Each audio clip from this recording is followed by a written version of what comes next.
देखिए डीएलएम्बर्ट प्रिंसिपल के हम सारे डेरिवेशंस कर चुके हैं, ठीक है। उसके डीएलएम्बर्ट का डेरिवेशन और उसके general equation of motion, centre of inertia के अबाउट, और motion about centre of inertia, और motion of centre of inertia हम देख चुके हैं, ठीक है। अब क्वेश्चंस को सॉल्व करते हैं हम। देखिए क्वेश्चन क्या है, उसमें पहला क्वेश्चन ले रहा हूँ मैं, ये ब्रह्मानंद की बुक से मैं पढ़ा रहा हूँ आपको। तो ये है क्या, यहाँ पे ध्यान दीजिएगा। यहाँ पे जो क्वेश्चन, पहला क्वेश्चन देखिएगा, ये plank of mass m and length a, length a ले रखी मैंने यहाँ पे, is initially at rest. Plank mass m का है इनिशियली एट रेस्ट, इनिशियली वो रेस्ट पे है, ठीक है। Along a line of greatest slope of a smooth inclined plane at an angle alpha, ठीक है। कोई प्लेन था, उसको आपने एल्फा एंगल पे, ये प्लेन था, इसको एल्फा एंगल टिल्ट कर दिया, ये एल्फा एंगल है। यहाँ पे एक आपने क्या रखा, प्लांक रखा, ठीक है, जिसका मास कैपिटल M है। इनिशियली ये किस पे है, रेस्ट पे है, ठीक। Planck of mass capital M rest पे है वो। तो आपसे क्या कह रहा है, एल्फा एंगल हॉरिजॉन्टल से एल्फा एंगल पे आपका वो प्लेन है, तो उस पर आपका मास रखा हुआ है, वो प्लांक रखा हुआ है। अब उसके ऊपर एक m डैश मास का आदमी है, अपर एंड से चलना उसने स्टार्ट किया, इट इस तरीके से मूव किया कि plank, so that it does not move, मतलब वो प्लांक मूव ना करे, then so that it will reach other end जितना। तो वो कहता है कि जो आदमी है दूसरे एंड पे इतने टाइम पे पहुंचेगा, under root of 2m dash a upon m plus m dash g sine of alpha पे पहुंचेगा। तो सर इसको सॉल्व करने के लिए हम क्या करते हैं, देखिएगा, ये आपका हॉरिजॉन्टल से एल्फा एंगल बनाता हुआ, ये एल्फा एंगल बनाता हुआ मैंने यहाँ पे एक m मास का प्लांक कंसिडर कर लिया, ठीक है। ये m मास का प्लांक कंसिडर कर लिया इस तरीके से, ठीक है, m मास का प्लांक है यहाँ पे, ठीक है। अब आप जानते हैं इसकी CG तो जस्ट मिडिल पॉइंट पे होगी, CG प्लांक की जो होगी आपकी, इसकी CG जो होगी जस्ट मिडिल पे होगी, और इसका वेट यहाँ होगा m, अगर इसका मास है तो mg यहाँ पे होगा g पॉइंट पे, ठीक है। तो और दूसरा यहाँ पे कोई आदमी है, इस डिस्टेंस पे कोई आदमी है, तो इसको हमें पहुंचाना है इस एंड से इस एंड पे, जिससे कि ये इसकी CG की पोजीशन फिक्स रहे, मतलब CG चेंज ना हो। प्लांक नहीं खिसकेगा तो CG की पोजीशन वैसे भी उसकी चेंज नहीं होगी। अब आप आदमी को खिसकाएंगे कुछ डिस्प्लेस करके, यहाँ पे मान लेते हैं यहाँ से यहाँ की डिस्टेंस कितनी है, x है। x डिस्टेंस पे जब आदमी पहुंचेगा तो यहाँ पे हम इसका मास जो कंसीडर, मास तो उसका दे रखा है m डैश, तो यहाँ पे जो पोजीशन होगी, यहाँ पे इक्वेशन ऑफ मोशन यहीं पे हम निकालेंगे, ठीक है सर। ध्यान दीजिएगा, यहाँ पे जब हम इक्वेशन ऑफ मोशन निकालेंगे, इसके लिए पहले मैं जब देखता हूँ तो इसका ये वाला जो कंपोनेंट होगा ये देख लेता हूँ, और इसका जो ये वाला कंपोनेंट है वो देख लेता हूँ।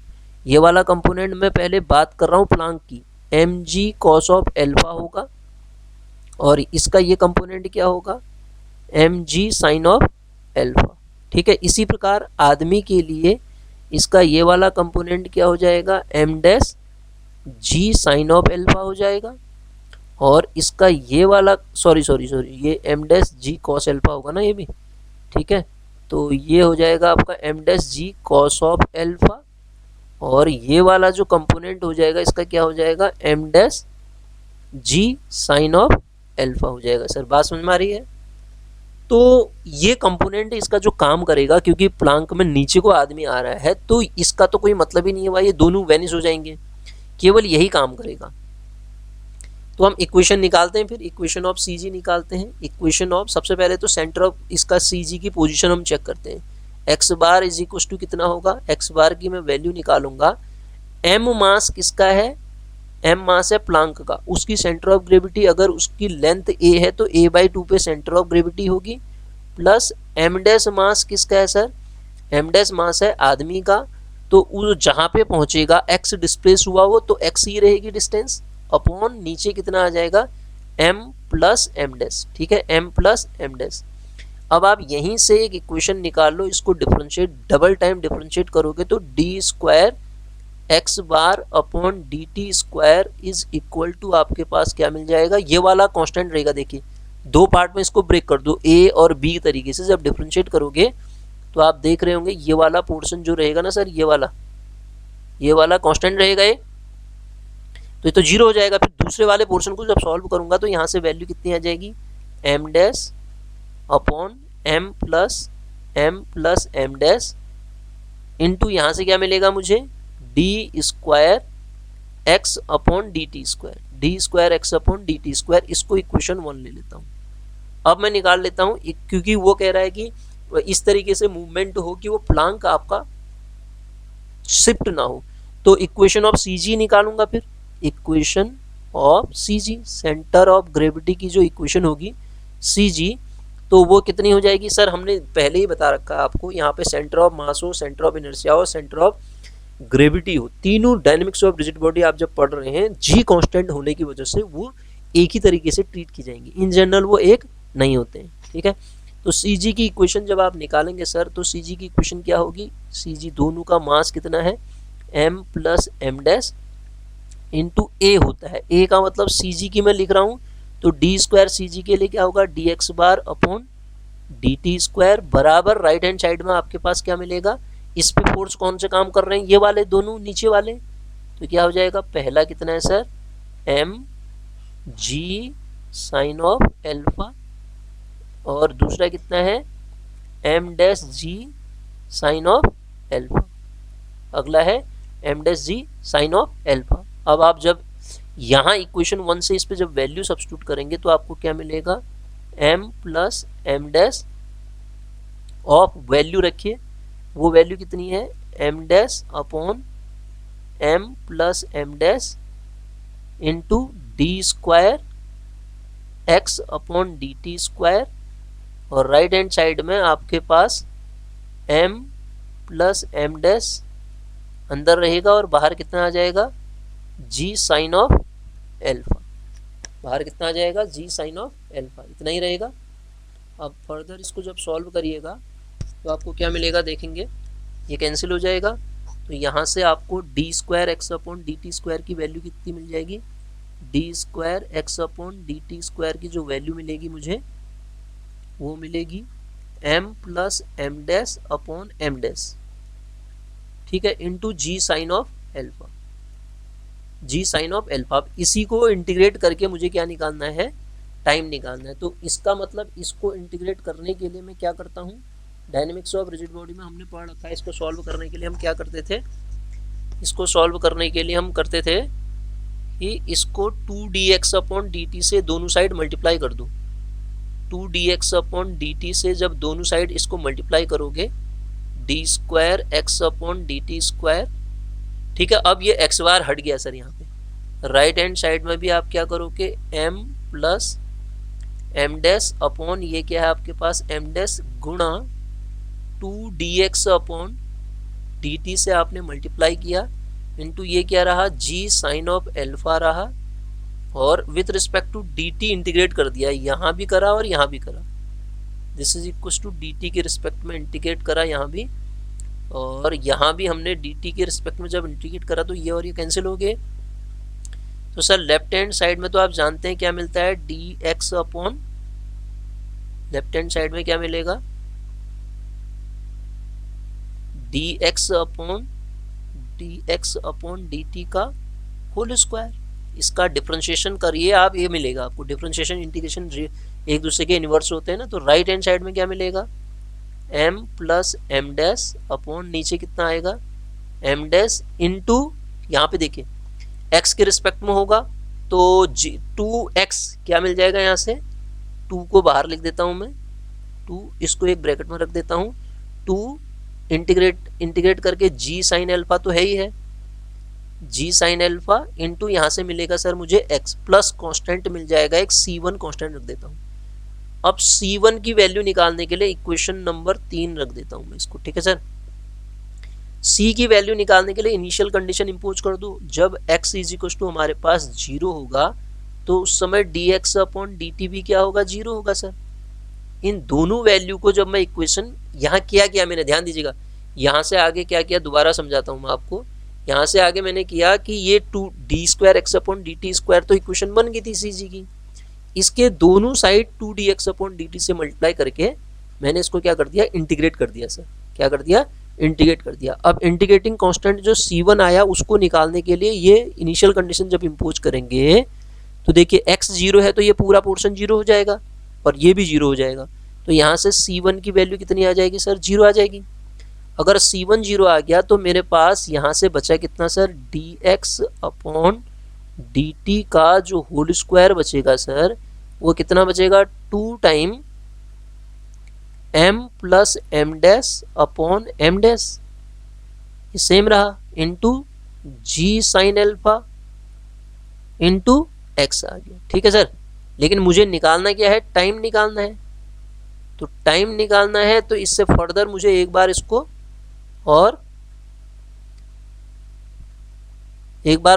इसको इंटीग्रेट करना पड़ेगा। तो उसके लिए क्या करता हूँ, सबसे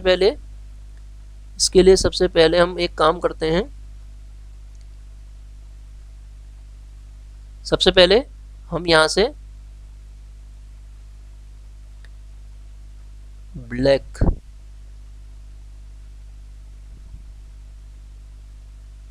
ठीक है, सबसे पहले dx/dt की वैल्यू निकालते हैं। dx/dt कितना होगा, उसको उस साइड ले जाएंगे तो अंडर रूट के अंदर चला जाएगा सारी क्वांटिटी, 2 टाइम ये कितना है आपके पास m plus m dash upon कितना है sir, m plus m dash upon m dash upon कितना है m डैश।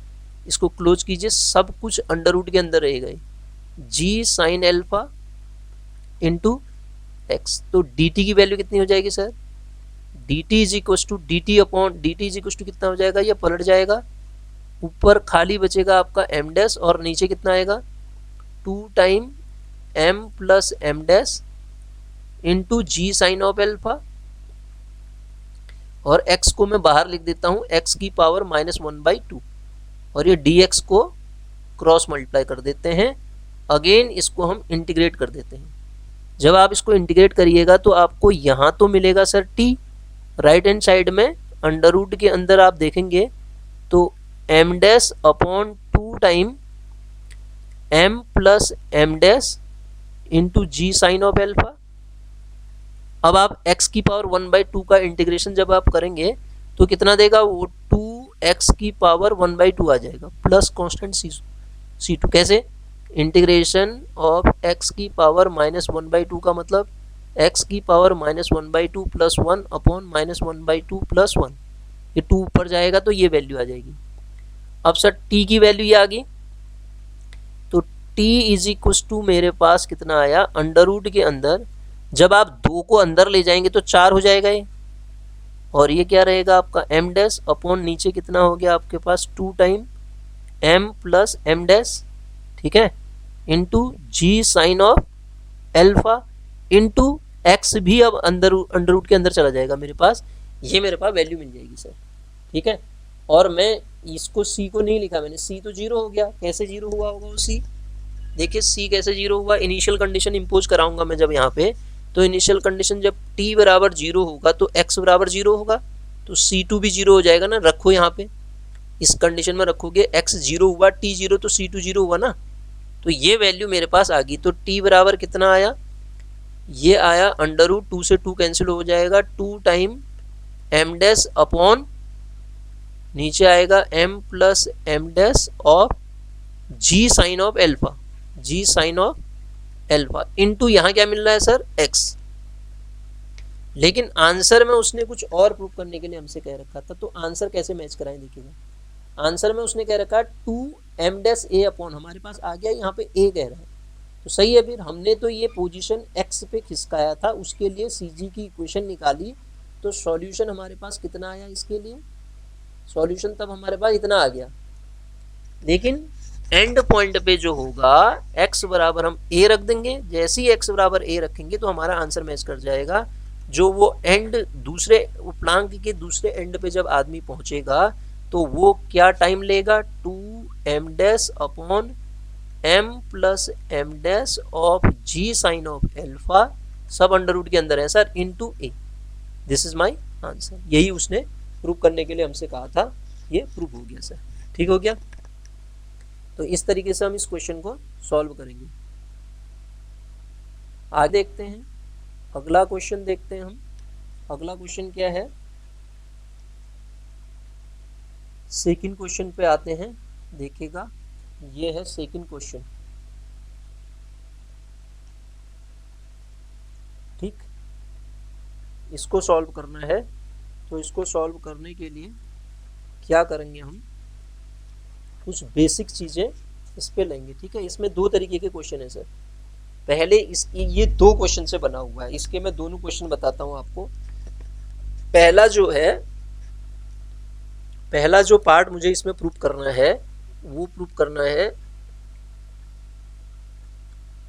देखिएगा, पहला पार्ट जो मुझे प्रूफ करना है, a rod of length 2a revolve with uniform angular velocity omega about vertical axis through a smooth joint at one extremity.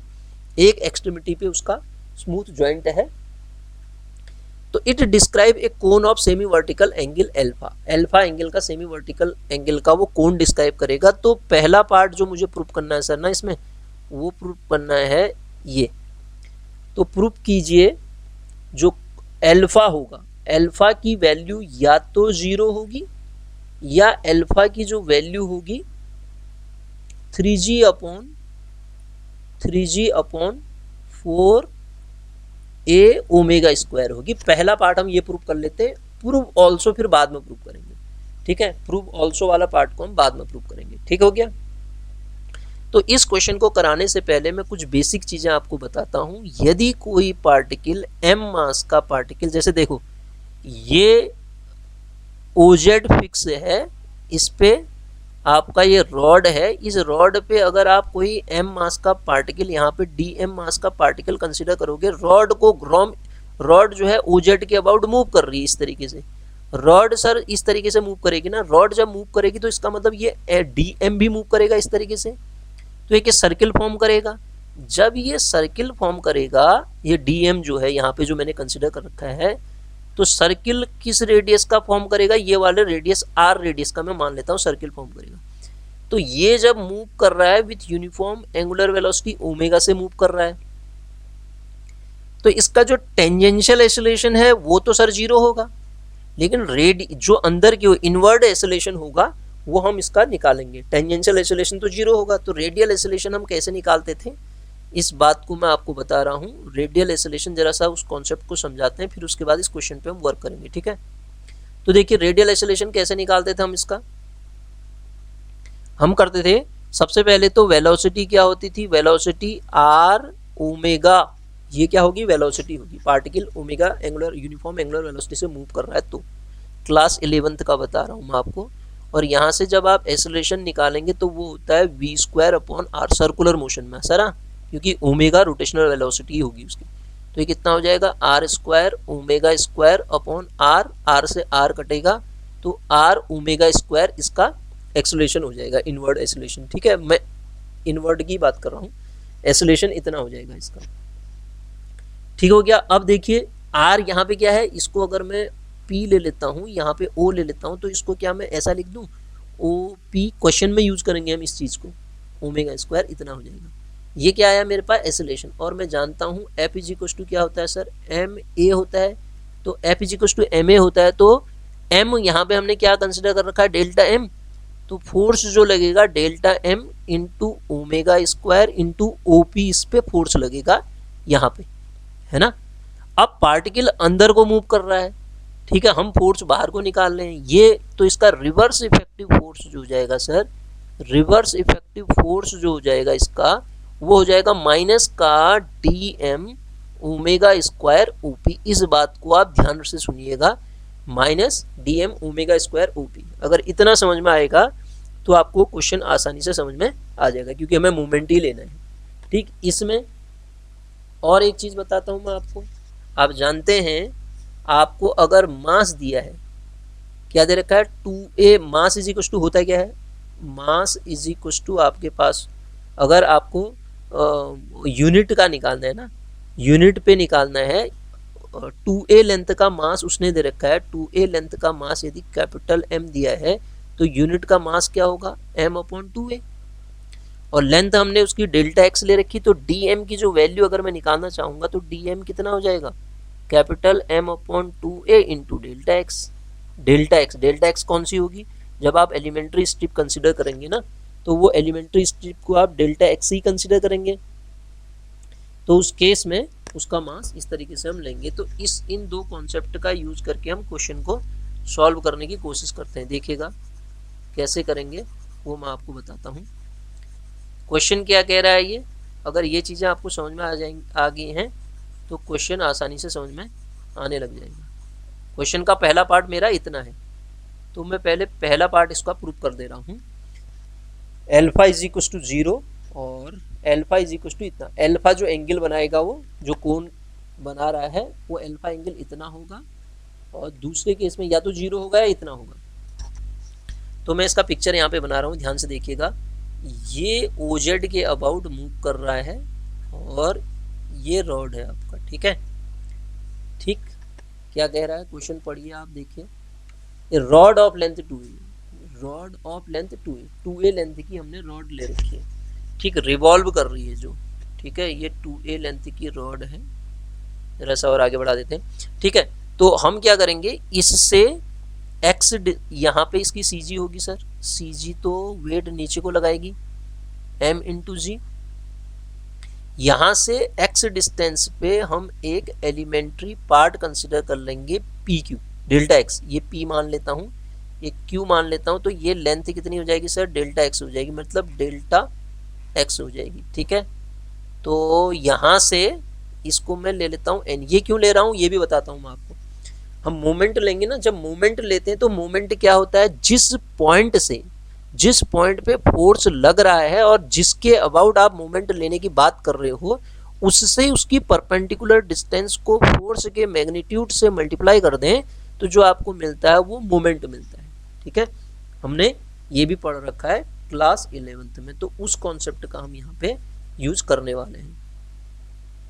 तो sir देखिए, इसको जरा सा मैं और ढंग से अगर आपको पिक्चर बना के समझाता हूँ, तो ये पिक्चर बनेगी इसकी इस तरीके से, और यहाँ पे ले लेता हूँ CG, ये हो जाएगा आपका कैपिटल MG, और यहाँ पे हमने जो PQ कंसिडर कर रखा है, ये वाला ध्यान दीजिएगा, PQ, इसकी लेंथ डेल्टा एक्स है। मास कितना होगा इसका, हमने कहा कि 2a का जो मास है वो कैपिटल M है, तो यूनिट का जो होगा मास पर यूनिट लेंथ ये हो जाएगा। डेल्टा एक्स के लिए मास डेल्टा M है, तो डेल्टा M क्या हो जाएगा, M upon 2a into delta x हो जाएगा। इसका यूज करेंगे हम, ठीक है, इसका यूज करा जाएगा। अब आप देखिए सर, उसके बाद की कहानी, इसको हमने O कहा, OZ के अबाउट रिवॉल्व कर रहा है ये, तो यहाँ पे यहाँ से परपेंडिकुलर डिस्टेंस जब लूंगा मैं, कोण जब बनाएगा तो ये एंगल उसने दिया है, ये एंगल कितना दे रखा है, अल्फा एंगल बनाता है, कहता है ये एंगल अल्फा है। हमने यहाँ पे PQ एलिमेंट्री स्ट्रिप कंसिडर कर रखी है। अभी मैंने आपको बताया था, ये इसको मैं ले लेता हूँ M, इसको लिया गया है N, और ये वाली डिस्प्लेसमेंट डिस्टेंस कितनी आ जाएगी, x cos ऑफ अल्फा हो जाएगा। ये क्या आ जाएगा, x cos ऑफ अल्फा। और जो यहाँ पे जो फोर्स लगेगा, फोर्स कितना लगेगा सर, अभी बताया मैंने कैसे निकालते हैं, dm ओमेगा स्क्वायर, अगर मैं इसको p ले लेता हूँ तो अब ये मुझे समझाने की जरूरत नहीं है, ओमेगा स्क्वायर pn ये लगेगा फोर्स। लेकिन हम जब मोमेंट लेंगे तो रिवर्स इफेक्टिव फोर्स लेंगे ना, यहाँ पे फोर्स, क्योंकि एक फोर्स नीचे को लग रहा है, एक फोर्स यहाँ को ले रहा है। तो हम क्या करते हैं इस क्वेश्चन को सॉल्व करने के लिए, टेकिंग जो हमने ये पिक्चर बनाई, इसी तरीके से लैंग्वेज लिखना चाहें तो आप लैंग्वेज भी लिख सकते हैं, ठीक है। इसकी लैंग्वेज आप लिखना चाहें तो एग्जाम में लैंग्वेज भी लिख सकते हैं, क्वेश्चन के लिए लैंग्वेज कैसी होगी करके, ठीक। तो जैसे आप इसमें लैंग्वेज लिखना चाहें तो एक एलिमेंट हमने कंसिडर करा PQ का जो आपका लेंथ होगी वो डेल्टा एक्स होगी, कितने डिस्टेंस पे, x डिस्टेंस पे। x डिस्टेंस का मतलब यहाँ से लेके यहाँ तक की डिस्टेंस आपकी x होगी, ठीक है। तो इसके कंपोनेंट की बात करें तो ये वाला जो कंपोनेंट आ जाएगा वो कितना हो जाएगा sir, x sine of alpha हो जाएगा, और ये क्या होगा, ये सी जी की टोटल लेंथ 2a है रॉड की, तो ये a होगी सी जी, तो ये हो जाएगा sir a sine of alpha. क्या हो जाएगा, a साइन ऑफ एल्फा। अब आप देखेंगे ये a साइन ऑफ एल्फा वो x साइन ऑफ एल्फा है। तो टेकिंग ये हमने कंसिडर करा, उस पर फोर्स इतना लग रहा है, लैंग्वेज लिख सकते हैं आप, ठीक है। तो फोर्स जो रिवर्स इफेक्टिव फोर्स होगा minus d m omega square P N होगा। तो हम इसका मोमेंट लेते हैं, टेकिंग मोमेंट अबाउट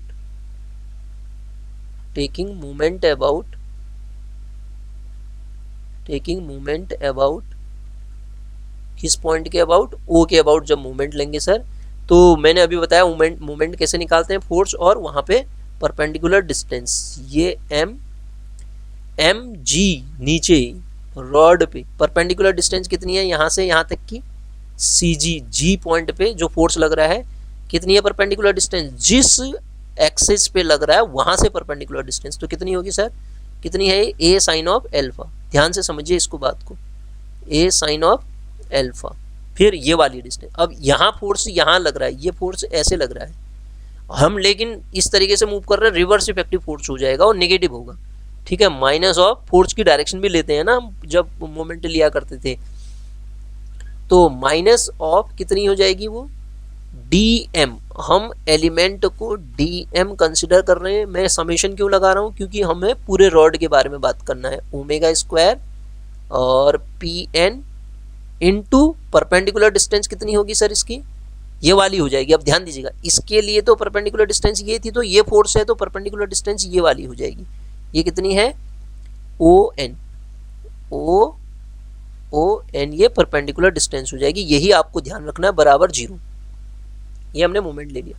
तो अब आप इसको सॉल्व करिएगा, तो आपको क्या मिलेगा, this implies m g sine alpha, m g into a sine of alpha ऐसे ही रहा, माइनस ये कितना है, 0 से लेके 2a तक, टोटल रॉड की लेंथ कितनी है, 2a है, 0 से लेके 2a तक मैं इसको इंटीग्रेट कर दूंगा। किसको इंटीग्रेट करूंगा, m अपॉन डी एम का वैल्यू रखिए, m upon 2a into delta x integration के अंदर रखूंगा तो वो dx आ जाएगा। तो इसकी वैल्यू कितनी हो जाएगी आपके पास, ओमेगा स्क्वायर ऐसे ही रहा, इंटू आपके पास से मिलेगा पी एन कितना है, पी एन है आपके पास x sine of alpha, into O N कितना है, x cos of alpha into d x, यही होगा ना, ठीक है। तो ये वैल्यू हो जाएगी आपके पास M ji A sine of alpha minus constant quantity को बाहर ले लेते हैं, कांस्टेंट क्या क्या है इसमें, m अपॉन 2a इंटीग्रेशन के अंदर 0 से लेके 2a तक, 0 से लेके 2a तक, तो अंदर कितना बचेगा, एक्स स्क्वायर डी एक्स, यहाँ पे एक्स स्क्वायर डी एक्स बचेगा ना, ठीक है, एक्स स्क्वायर डी एक्स, और आपके पास ये कांस्टेंट, ये भी कांस्टेंट ही थे, बाहर ले लेने थे हमने, चलो कोई बात नहीं, साइन एल्फा कॉस एल्फा, ये भी ऐसे आ जाएंगे, साइन एल्फा कॉस एल्फा, ठीक है। ए भी है ना यहाँ पे, एक्स साइन एल्फा और एक्स साइन ऑफ एल्फा, ए इसमें नहीं है ना, ठीक हो गया, ये आ जाएगा ए, अभी इसको आंसर में ए आ रहा ना, तो आ जाएगा, ठीक है, कोई बात नहीं, ठीक है। देखिए ये m ji A sine of alpha minus m upon 2a, आपके पास यहाँ से कितना आएगा, साइन एल्फा कॉस एल्फा बाहर आ जाएगा, साइन एल्फा कॉस एल्फा बाहर आ गया, ये इंटीग्रेट करके वैल्यू कितनी देगा, एक्स क्यूब अपॉन 3, और ये आ जाएगा 0 से लेके 2a तक, इसको इंटीग्रेट करना है, डेफिनेट इंटीग्रल है तो कांस्टेंट लगने का सवाल नहीं होता है। राइट हैंड साइड में सर 0 है, राइट हैंड साइड में क्या है, 0 है, बराबर 0। तो जब आप इसको सॉल्व करेंगे तो इसकी वैल्यू रखेंगे, कितना आ जाएगा ये, 8a cube upon 3, 8a cube upon 3 आएगा ना, 8a क्यूब अपॉन 3, तो एक ए को मैं बाहर ले लूंगा, यहाँ पे 8a क्यूब अपॉन 3 आएगा ना, ये एक्स स्क्वायर कैसे हो गया सर, एक्स साइन एल्फा तो ये था, एक्स कॉस एल्फा ये था आपके पास, तो एक्स स्क्वायर हो गया, हाँ ठीक है, 8 और आपके पास यहाँ पे साइन एल्फा कॉस एल्फा, ये हो जाएगा m अपॉन 2a भी है। हाँ ठीक है, 2 से ये कट जाएगा ना। हाँ ठीक है, ये वैल्यू कितनी आ जाएगी आपके पास, m a sine alpha, a sine alpha. अगर एम ए साइन एल्फा को हम कॉमन ले लें तो अंदर क्या बच रहा है हमारे पास, यहाँ से तो बचेगा जी माइनस वहाँ से क्या बचेगा ओमेगा स्क्वायर। यहाँ हमने ओमेगा स्क्वायर क्यों नहीं लिखा, ओमेगा स्क्वायर भी आएगा ना, ओमेगा स्क्वायर, तो omega square cos of alpha बचेगा यहाँ पे, कॉस ऑफ एल्फा इनटू यहाँ से बचेगा 4a अपॉन 3, ए के बाहर ले लेना बराबर 0। अब आप देखिए सर, आपको जो प्रूफ करना है वो प्रूफ होता हुआ मुझे यहाँ से दिख रहा है। कैसे दिख रहा है कि यदि मैं इस पे क्या करूँ, इस इन दोनों का प्रोडक्ट 0 है, इसका और इसका प्रोडक्ट 0 है, या तो ये 0 होगा, m और a तो 0 होंगे नहीं, इस टोटल पोर्शन को 0 रखोगे तो साइन एल्फा कितना आ जाएगा आपके पास 0, साइन एल्फा बराबर 0, तो एल्फा बराबर 0, मुझे यही प्रूफ करना था। या तो एल्फा 0 होगा, दूसरी कंडीशन, या फिर ये वाला पोर्शन 0 होगा, तो g बराबर यहाँ से क्या मिलेगा मुझे, omega square cos of alpha 4a/3। लेकिन मुझे एल्फा निकालना था, तो एल्फा की वैल्यू कितनी आ जाएगी, क्रॉस मल्टीप्लाई कर दीजिए, कितना आ जाएगा 3g upon 4a omega square, cos alpha की वैल्यू इतनी आ जाएगी, कॉस एल्फा बराबर इतना, तो एल्फा कॉस इनवर्स में आ जाएगा। यही हमें प्रूफ करना था इस वाले क्वेश्चन के पहले पार्ट में। ठीक है, देखिए क्वेश्चन यही था, पहले पार्ट में ये प्रूफ करना था कि इतना होगा, हमने इस तरीके से इसको प्रूफ कर दिया। ठीक है, ये पहला पार्ट इस तरीके से आप प्रूफ कर लेंगे, आंसर मिल जाएगा आपको। अब देखिए इसका जो सेकंड पार्ट है वो इम्पोर्टेंट है, सेकंड पार्ट को कैसे प्रूफ करें उसको समझते हैं। सेकंड पार्ट में वो कह क्या रहा है, जो also show that direction of reaction, also show that the direction of reaction, direction of reaction, reaction की जो डायरेक्शन होगी वो एंगल कितना बनाएगी, tan inverse of this angle बनाएगी करके प्रूफ करना है। मैं इसी में इसको इरेज कर देता हूँ, आप इसको नोट कर सकते हैं। जब इसको हम हटाएं तो इसके सेकंड पार्ट पे जो इसने क्वेश्चन लिखा था, ये तो मैंने पहले पार्ट का क्वेश्चन लिख दिया था, प्रूफ कर दिया यहाँ पे। जो क्वेश्चन इसने लिखा है प्रूफ करने के लिए वो पार्ट प्रूफ करते हैं। ठीक है, क्योंकि पहला पार्ट समझना जरूरी था इसके लिए, तब जाके हम इस पार्ट को कर पाएंगे ना। वो क्वेश्चन मैंने लिखा नहीं था तो इसलिए आपको बता दिया। ठीक है, अब आप देखेंगे इसका जो सेकंड वाला पार्ट है उसमें हमें क्या प्रूफ करना और कैसे हम उसको प्रूफ करेंगे। ठीक है सर, तो उसको प्रूफ करने के लिए हम क्या करें, पिक्चर तो हटाने की जरूरत नहीं, इसीलिए मैंने ये मिटा दिया। ठीक है, अब रिएक्शन की बात कर रहा था, रिएक्शन क्या होगी सर, देखिएगा हम बात कर रहे हैं इसके रिएक्शन निकालने की बात कर रहा था। तो अब आप देखिए, तो ये इसको हम y ले लेते हैं, ये y डायरेक्शन है, कैपिटल Y ले लेता हूँ, और ये वाला क्या हो जाएगा इसका, ये कैपिटल X हो जाएगा। तो रिएक्शन फोर्स ये होगी, यहाँ को रिएक्शन फोर्स होगी इसकी। मान लेते हैं वो वर्टिकल से एंगल बनाता है थीटा, हमने कहा रिएक्शन R जो है वर्टिकल से थीटा एंगल बनाती है। ठीक है सर, वर्टिकल से रिएक्शन R जो है थीटा एंगल बनाती है। अगर वर्टिकल से थीटा एंगल बनाती है तो सर हम जानते हैं tan थीटा की जो वैल्यू होगी वो कितनी होगी, यहाँ पे x/y हो जाएगी। tan थीटा की जो वैल्यू आ जाएगी, tan थीटा देखिए वर्टिकल ये है और ये हॉरिजॉन्टल के साथ बना रहा है तो x/y ही होगी। और हम जानते हैं x इज इक्वल टू क्या है, इसको बैलेंस करने वाला ये वाला है ही, और ये हम जानते हैं कितना होता है, कितना होगा summation of dm omega square pn, ये कितना है summation of dn omega square pn। अगर मैं इसकी टोटल की वैल्यू निकालता हूँ तो 0 से लेके 2a तक क्या आ रही थी, अभी तो निकाली हमने, m/2a इंटू कितना omega square x sine of alpha into dx, x sine of alpha into dx हो जाएगी। ठीक है, अब आप देखिए ये हमने x निकाल लिया, और y बराबर तो आप समझ रहे हैं y कितना होगा, y को बैलेंस करने वाला कौन है, y ऊपर को लग रहा है तो उसको बैलेंस करने वाला फोर्स जो होगा नीचे को होगा। तो इसको जब आप सॉल्व करेंगे, इसको सॉल्व करके निकाल देता हूँ मैं, इसको जब आप सॉल्व करेंगे तो वैल्यू कितनी आएगी, m/2a into omega square sine alpha, ऐसी रहेगा ये। और यहाँ से वैल्यू मुझे क्या मिल जाएगी, इसको इंटीग्रेट करेंगे x के रेस्पेक्ट में, तो हमारे पास वैल्यू कितनी मिल जाएगी, x² अपॉन 2 का मतलब 4, 2 से 2 कट जाएगा, ये बच जाएगा आपका 2a²। क्या मिल जाएगी, 2a², दैट इज इसकी वैल्यू हो जाएगी m ओमेगा स्क्वायर ए कैंसिल हो जाएगा इंटू साइन एल्फा, ये मेरे पास क्या मिल गया, x मिल गया। x की वैल्यू क्या आ गई, ये आ गई।